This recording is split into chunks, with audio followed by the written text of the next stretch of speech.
Transmitting live from the heart of Times Square on 99.5 FM, WBAI New York, Pacifica Radio for the tri-state area. This is TrumpWatch, a weekly series investigating the actions of and reactions to President Donald J. Trump and his administration. I'm your host, Jesse Lent. Conrad, Tokyo, Sparrow, Pistachio, just unnatural.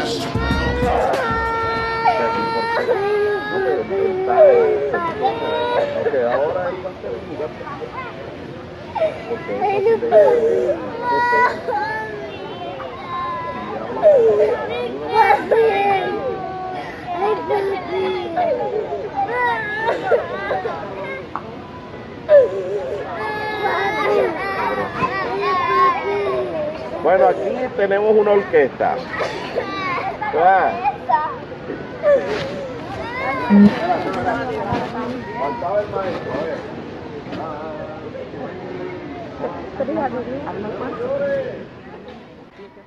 That was audio footage recorded last week inside a U.S. Customs and Border Protection detention facility near the U.S.-Mexico border, where children between the ages of 4 and 10 were being detained after their parents were reportedly imprisoned for entering the country illegally as part of the Trump administration's new zero-tolerance policy for undocumented immigrants rolled out by the Justice Department in April. The nearly 8-minute audio recording of the children, released on Monday after being obtained by the nonprofit news organization ProPublica, prompted an immediate outcry from around the country and around the world as politicians from both sides of the aisle promptly condemned the policy. For former First Ladies, UK Prime Minister Theresa May, and even the Pope spoke out against the policy known as family separation at the border. Apparently, the president heard them.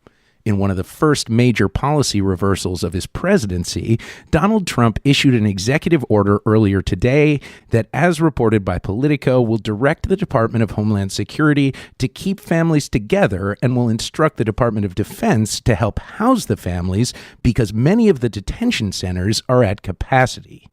But the indefinite length that families can be detained for at the border, a potential violation of a U.S. law forbidding children to be jailed for more than 20 days, will likely prompt a vigorous challenge in court for the president's new executive order.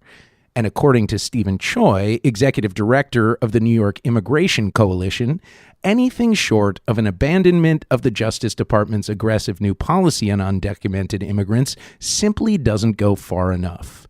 The Trump administration ripped thousands of crying children from their parents' arms, kept them in cages, and shipped them thousands of miles across the country, reads a statement Choi released shortly after the president announced the shift in policy.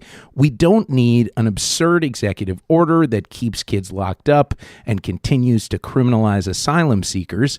We need the president to simply end his zero-tolerance policy and show the moral decency not to imprison children or lock up families in ICE prisons. ICE being Immigration and Customs Enforcement.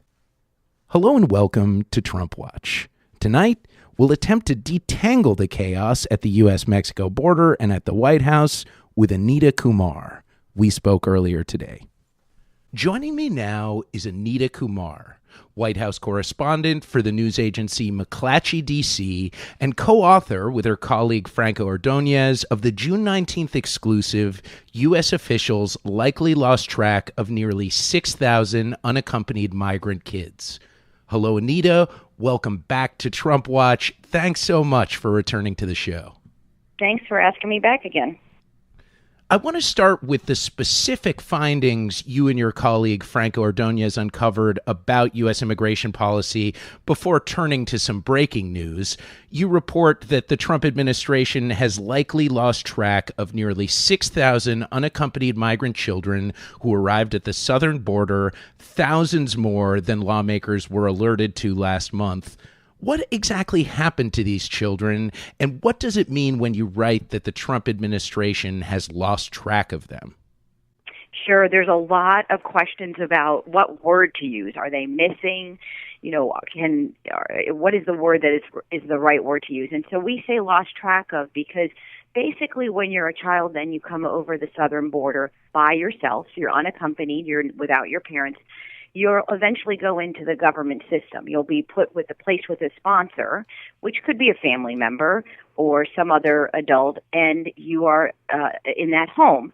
The government tries to keep track of that by making calls to the sponsors to sort of check on the child's whereabouts.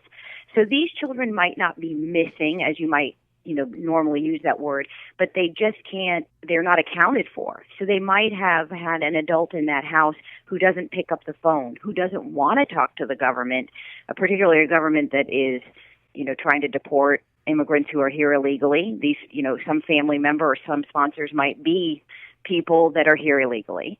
And so it's someone who's just not connecting with the government. So we don't actually know their whereabouts. They're in a house, and they might be fine, but they might not be. So it's just someone who's we're not able to say where they are exactly, and what their whereabouts are and if they're okay. And to be clear, these are not the children who have been separated from their parents. I believe the number was 2,300 released by the Department of Homeland Security after illegally attempting to enter the country under the administration policy issued last month by Attorney General Jeff Sessions, ordering prosecutors along the border to adopt immediately a zero-tolerance policy. But these are children arriving at the border unaccompanied, correct? Yes, exactly right. And it is a little bit confusing because there's two groups of kids that we're talking about, but you said it exactly right. The thing that we've been hearing a lot about this week has been children that are separated from their parents when they're crossing the border and if their parents have crossed illegally. This other group that we're talking about are children that are unaccompanied. And if you'll remember, this has been going on for quite some time now.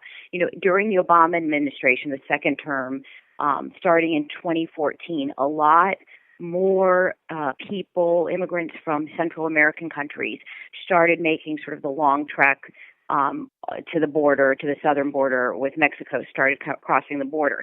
And a lot of them were unaccompanied minors. Some obviously were families, some were adults, but a lot more were unaccompanied minors. And since 2014, the United States, both the Obama administration and the Trump administration have really had to figure out how to deal with this surge in children coming here.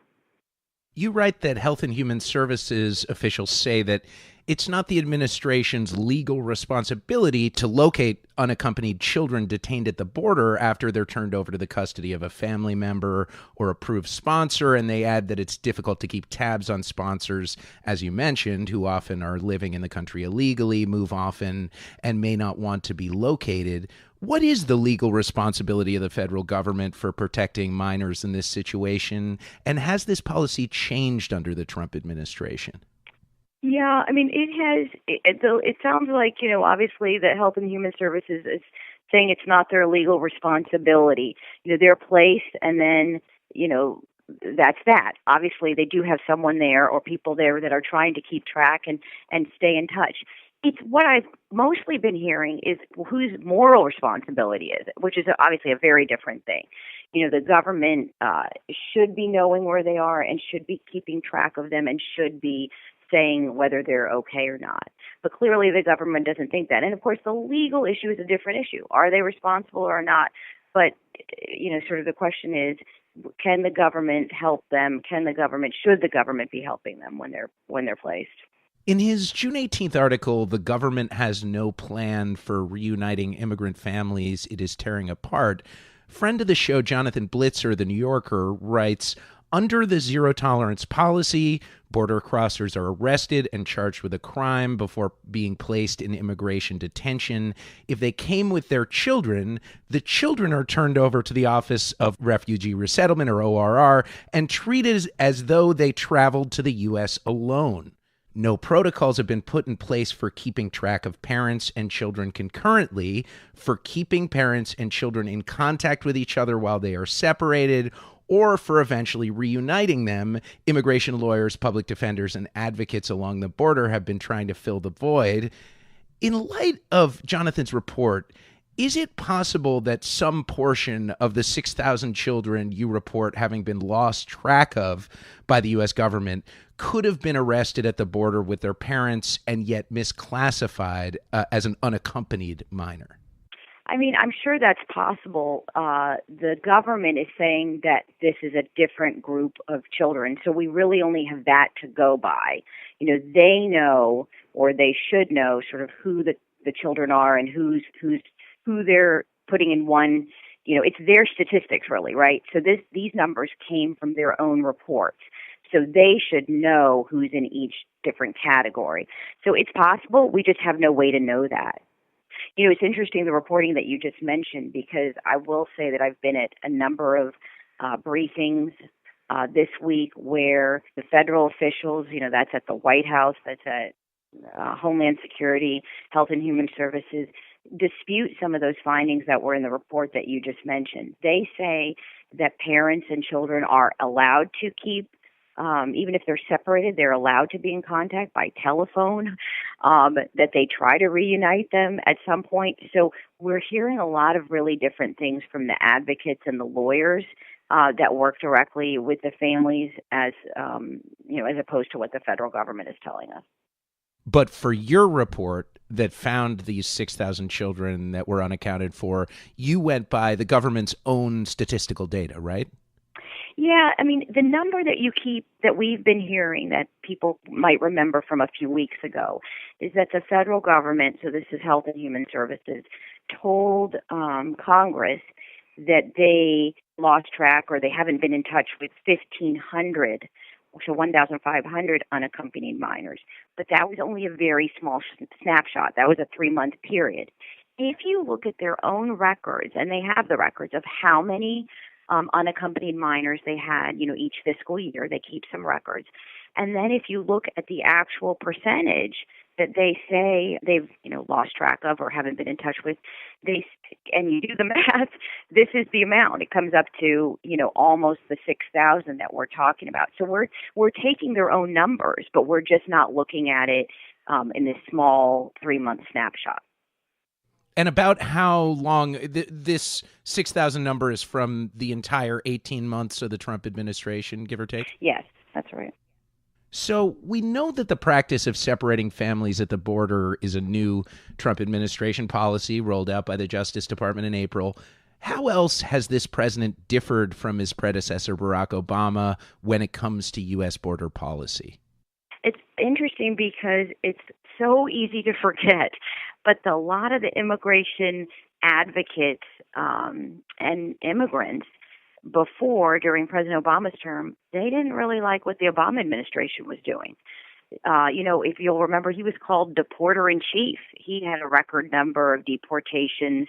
He held families indefinitely in detention centers. There were a lot of things they really didn't like. But the Trump administration, so they've done some things similar and some things different. The thing that is going on now is very different. Since the spring, the administration has made it their policy, and what you mentioned, the zero tolerance, that if you cross the border, they are going to prosecute you. So sometimes administrations have looked the other way. If your only crime is crossing the border into the United States illegally, you might be prosecuted, you might not. The Trump administration, since a couple months ago, has said you absolutely will be. We're going to make zero tolerance. Everyone will be prosecuted. That's what's causing this problem with the children, that if you're prosecuted, your children are going to be taken from you. Just like if you were charged with a crime in the United States and you were going to prison, your children can't go with you to prison, right, or jail. So then the children are taken from the parents, and this is what's caused this problem. But there are higher numbers of people being prosecuted, and that's the big change right now. Now, of course, this president has campaigned on immigration as one of his big issues, and he's made it one of his big issues in office. So it's way beyond this. It's, things that people have heard about, like building a wall. He wants to build a wall on the southern border. He wants to have this travel ban that's caught up in the courts right now, where he wants to ban certain people from Muslim majority countries from coming here. So there are a lot of other things he's doing, but on this particular one, this is the one that's sort of coming to a head right now, and why we're seeing, detention facilities and tent cities crop up all over the place. I'm speaking with Anita Kumar, White House correspondent for the news agency McClatchyDC and co-author with her colleague Franco Ordonez of the June 19th exclusive U.S. officials likely lost track of nearly 6,000 unaccompanied migrant kids. This is TrumpWatch. My name is Jesse Lent. Anita Kumar, I want to turn now to the news breaking today out of Washington after days spent blaming Democrats for the family separation policy at the border and insisting that Congress was the only place a solution could be found to the crisis. Today, President Trump struck a noticeably more conciliatory tone, telling reporters, quote, "We're going to be signing an executive order in a little while," as reported in the New York Times. "We've got to be keeping families together." What do you make of this drastic shift from a president whose first instinct always seems to be to double down when he's being attacked, as his former lawyer and mentor Roy Cohn taught him? And can the president, as his critics like Senate Minority Leader Chuck Schumer say, fix it at any time with an executive order, as he appears to be now attempting to do? Well, let's not forget that President Trump, when he was campaigning and even now that he's in office, criticized his predecessors, particularly Barack Obama, for using the executive authority that he thought he had, using the executive power to kind of fix things or try to fix things. He was really critical and said, the Congress should do these things. And he has asked Congress, many times to take up issues with immigration, most notably the one that's been in the news for now months, which is what to do with dreamers, the young immigrants who came here as children with their parents who came here illegally, what to do with them. They still haven't fixed that problem. And that's been months and months and months. He asked Congress to take it up, and they don't have a solution. I mean, they have many solutions, but they don't agree on one solution. So he did the same on this issue. He has called over and over for Congress to pass some kind of legislation to make it, to do a few things, but basically to not have families separated after they cross the border. They also don't agree on that. So what's happening right now is the House is coming up with, or has a broad immigration package, which includes language about family separation, and the Senate wants to pass a standalone bill, and they have several bills like that. So they also don't agree on that. So finally, you're right. He said today, after being encouraged by members of Congress, that he was going to issue an executive order to solve this problem. Now, it's going to be really interesting to see how he solves it, because it's going to face a court challenge just on someone is going to take him to court to say he doesn't have the authority to do this. But also, it's unclear how he's going to get around a court decision that's about 20 years old that says children, even when they're with their parents, cannot be in immigration detention for more than 20 days. As a lot of people know, these cases take a really long time. They could take months to get through a court system that their parents might have to deal with. So what's going to happen after 20 days? How can he possibly get around that? And so he's going to face a court case, right off the bat. And this was something that the Obama administration got around with these so-called family detention centers where the entire family was kept together. But these were also controversial. Could you talk a little bit about that particular policy? They were really controversial. So these cropped up after the surge I was talking about in 2014, when these massive number of families and children and adults came across the border. They had opened more family detention centers. So the Obama administration did hold families longer than 20 days, and try to get around this court decision. This court decision is 20 years old. It's a settlement people might have heard if they're reading about this, called Flores, a Flores settlement. And it says exactly what I said, which is children can't be there longer than 20 days. The Obama administration tried to get around that, and eventually a court ruled and said, no, you can't do this for more than 20 days. And so that happened under the Obama administration. The really interesting thing about this executive order, and the White House hasn't released the language yet, is what we are hearing is that he's going to make it the president's going to say you can't separate children from their parents, but he's going to bring back this whole issue of, well, then you detain them together in a detention facility, but then what? This is an issue that the immigration advocates fought for years about. Please, don't hold families indefinitely together. Not only is it not legal, according to the court, but people would say again that it's not moral. So now we're back to the same issue that was the issue for President Obama. He's going to probably bring that back depending on how this language in his executive order works. And what about Congress? Let's focus there a little bit more. As you mentioned, there are a couple of bills making their way through the House. According to a report from the Washington Post, with a hardline bill sponsored by the House Judiciary Committee Chairman Bob Goodlatte, a Republican from Virginia, that would not guarantee Dreamers a path to permanent legal residency and includes controversial enforcement measures such as the mandatory use of a worker verification program and a so-called compromise bill also in the House that would address other Republican priorities on immigration while also allowing children to remain with their parents while undergoing a prosecution for illegally crossing the border. Neither have broad support in the House, while the Senate is pursuing a narrow fix to family separation to that issue alone.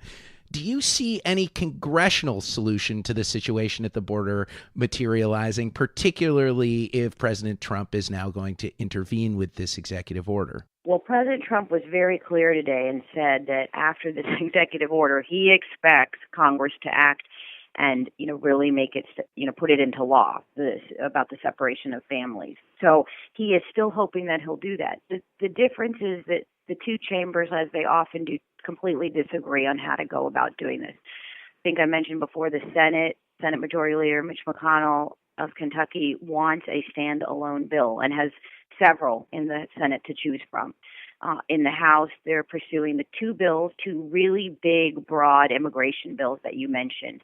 The Goodlatte bill is not getting a lot of support. That used to be the bill that the majority, or not majority, but a lot of Republicans really liked. Democrats did not like it. And that was going to be, they were hoping that would sort of be the consensus bill, that they could modify it some to kind of get enough votes. That is now is not the way they're going. The Speaker, Paul Ryan, and other leaders have kind of taken everything they've heard and tried to come up with this compromise bill. They plan to vote this week, Thursday, on these bills. I would not be surprised if at some point they just say, we don't have enough support, and we're not going to have the bill go forward. Many times what happens in Congress is they will decide we don't have enough votes, and so they'll just stop. They just will say, no, we're not gonna bring this up to a vote because we just don't have enough. Now, it'll be really interesting to see what happens because it does not sound like they have the votes. The Senate doesn't like the avenue the House is taking, so do they just stop all this? The closer it gets to the midterm elections, though, the more they just don't want to do this, right? They never thought they'd be debating immigration at this late date, in the middle of summer.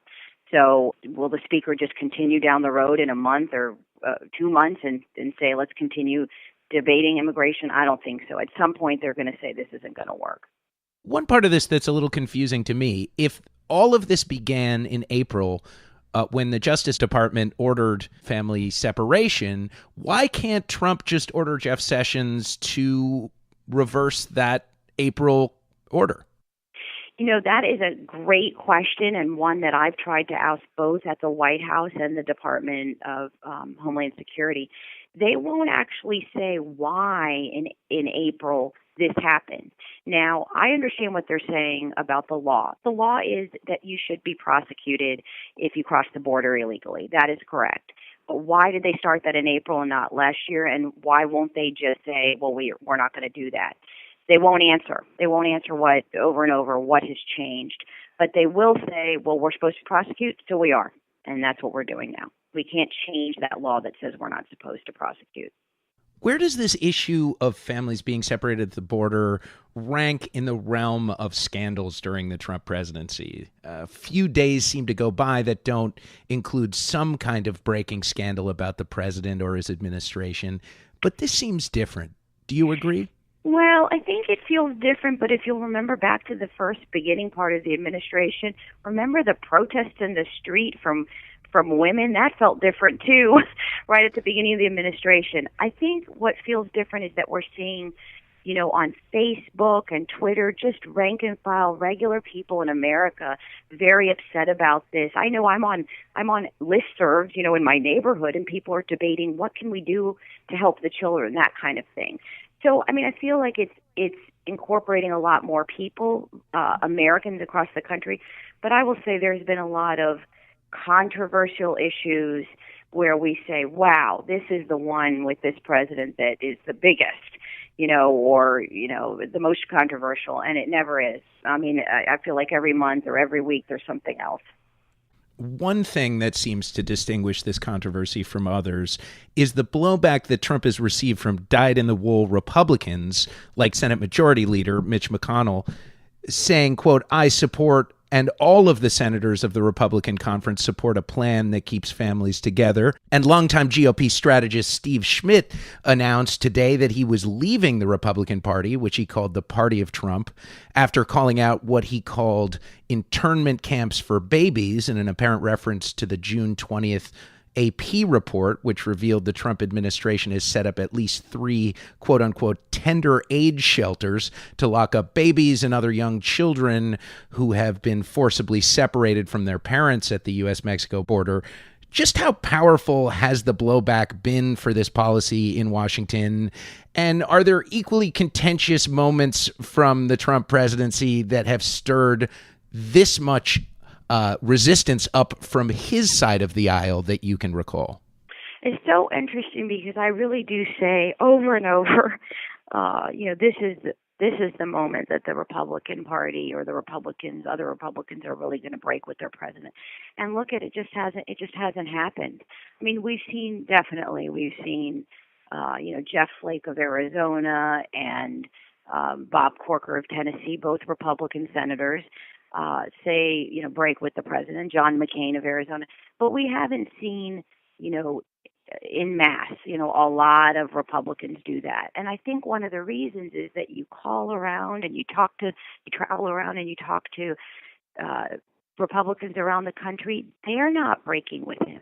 They may not like his Twitter habit, and they may not like, some of his blunt talk sometimes, but they generally support a lot of his policies. And so not just these immigration policies, but things like the tax reform bill. They supported that, and they were really happy that that passed and that he signed it into law. They support things like deregulation, which sounds like a thing nobody should care about, and it's just a Washington thing. But it makes, business and other things easier. It gets rid of a lot of red tape, and they were so thrilled about that. So I think one of those things that makes it hard for Republican lawmakers is that they still go home to their districts and they still see Republicans supporting President Trump, and so they don't want to break away from that. Now, you asked what moments there are. The one that really I guess there are a couple that really stick out. One is the travel ban. I know that there were some harsh criticisms about that, and that was the thing we talked about earlier, where he wants to, and I say wants to because it's still tied up in the courts. He wants to, ban some people from Muslim majority countries from coming to the United States. And there was a lot of talk on that, like that maybe went too far. The other big thing was the incident in Charlottesville. If you'll remember that President Trump had a hard time saying who was at fault there when, in that incident. There was blame on both sides, yes, I believe was the quote, right? That was his line. And then remember, he sort of walked that back, and then he couldn't do it. And he came out and said again, there was blame. He walked back the walk back. Yes. Right, exactly. And that was so controversial.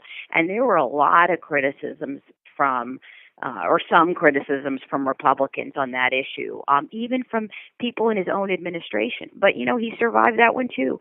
If you look at the polls, Republicans overwhelmingly in America support him. Some of the numbers I saw recently were about 85%. So it's very, very high still. Homeland Security Kristen Nielsen has been in the middle of this fight since vigorously defending the administration's policy at the border in a press conference on Monday, with protesters confronting her Tuesday night outside the upscale Washington, D.C. Mexican restaurant where she was eating dinner. One protester asking, "How can you enjoy a Mexican dinner as you're deporting and imprisoning tens of thousands of people who come here seeking asylum in the United States?" How do you see this playing out for Nielsen, who reportedly has her own issues with the policy of separating families at the border? We have been saying, watching for weeks now, what her future would be. There's been a lot of reporting that President Trump is unhappy with her and does not think, this is separate from this issue of children and their parents. That in general, he does not think that she has been tough enough, aggressive enough on implementing his policies, his immigration policies. This is his second Homeland Security Secretary. The first, obviously, was John Kelly, who's now his chief of staff. So John Kelly really pushed for her to get this job. She worked with him initially in the White House, before she became secretary, she was with him in the White House. So he really wanted her to get that job. But the president has been pretty critical. What you have seen in the last few days is the president actually tweeted something supportive about her, which was a little bit surprising considering all that we're hearing. He thought she did a great job when she came before the White House press corps, and I was actually there at the briefing the other day to explain the policies. So, he might think that she's under the gun right now and likes what she's doing to kind of get out there and explain what the policy is. With this president, you never know. She could stay on for the next 2 years, or she could be fired tomorrow. And I think most people that watch this presidency would not be surprised by either thing. Thank you so much. Sure. Thank you for having me. I've been speaking with Anita Kumar, White House correspondent for the news agency McClatchyDC, and co-author with her colleague Franco Ordonez of the June 19th exclusive U.S. Officials Likely Lost Track of Nearly 6,000 Unaccompanied Migrant Kids. You're listening to TrumpWatch. My name is Jesse Lent. And that's going to do it for this week's show. One quick note, my interview with Anita was recorded earlier today before President Trump had signed the new executive order ending family separation but maintaining the Justice Department's zero-tolerance policy for undocumented immigrants.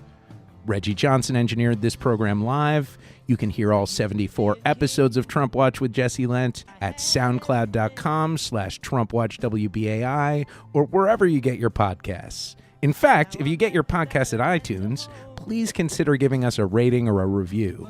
It's a great way to let other people know about the show. Follow us on Facebook or Twitter, where our handle is TrumpWatchWBAI, and I'll be back next Wednesday at 6:30 p.m., and we'll break down another aspect of the Donald Trump administration. Until then, I'm your host, Jesse Lent. Talk to you next time. Someone is gonna take my